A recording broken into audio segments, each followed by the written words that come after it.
emploi et le PVT. Alors le PVT, c'est le permis vacances-travail. Qu'est-ce que c'est? Sophie Pignal, la spécialiste de l'emploi, va vous expliquer. En fait, lorsque vous êtes étudiant, vous désirez partir à l'étranger pour travailler. Si vous n'avez pas de carte, si vous n'avez pas un permis, si vous n'avez pas une carte verte, vous ne pouvez pas. Eh bien, tout ça, c'est terminé parce que grâce au PVT, vous allez pouvoir travailler à l'étranger.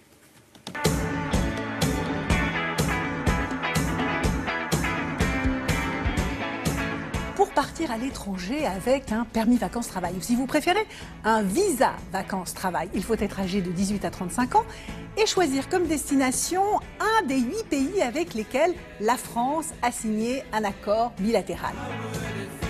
Au programme, l'Australie, le Canada, la Nouvelle-Zélande, la Russie, le Japon, la Corée du Sud, l'Argentine, Hong Kong et bientôt le Brésil. Je m'appelle Charlotte et l'année dernière, j'ai décidé de réaliser mon rêve. Prendre mon envol pour l'Australie. Passeport, visa vacances-travail, permis international, assurance et billets d'avion en main, me voilà partie pour une grande aventure d'1 an. On a décidé de voyager autour de l'Australie en véhicule, avec notre propre véhicule en fait, donc un 4x4, un véhicule tout-terrain, parce que l'Australie c'est quand même un pays assez vaste et plutôt sauvage, donc avec des routes qui sont un peu marquées et peu de béton en fait. Complètement fauché, il nous fallait maintenant trouver un travail. Par le biais du bouche à oreille, on est parti vers Orange très vite. Un fermier nous a embauchés pour toute la saison. Permettre à ceux qui veulent voyager de combiner à la fois vacances et travail, c'est ça l'esprit du PVT. Alors chaque année, environ 40 000 Français partent en permis vacances-travail à travers le monde. C'est 25 000 à peu près pour l'Australie, 6 500 au Canada, 7 000 en Nouvelle-Zélande et ensuite ça se répartit pour quelques centaines sur les autres pays. S'ouvrir aux autres et vraiment tout prendre parce que aussi bien les galères que les bons moments. Pour ma part, l'Australie, ça sera qu'une fois dans ma vie. Comme dans tous les voyages, en fait, c'est la richesse. Ton voyage elle se crée par les gens que tu rencontres.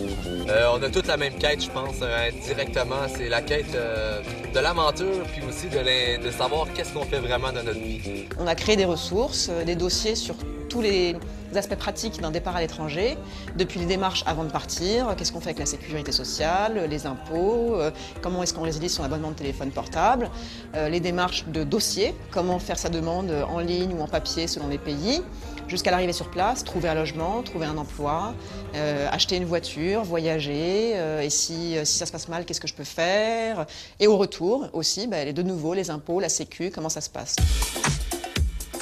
Un permis vacances-travail, ça peut très bien se valoriser sur un CV.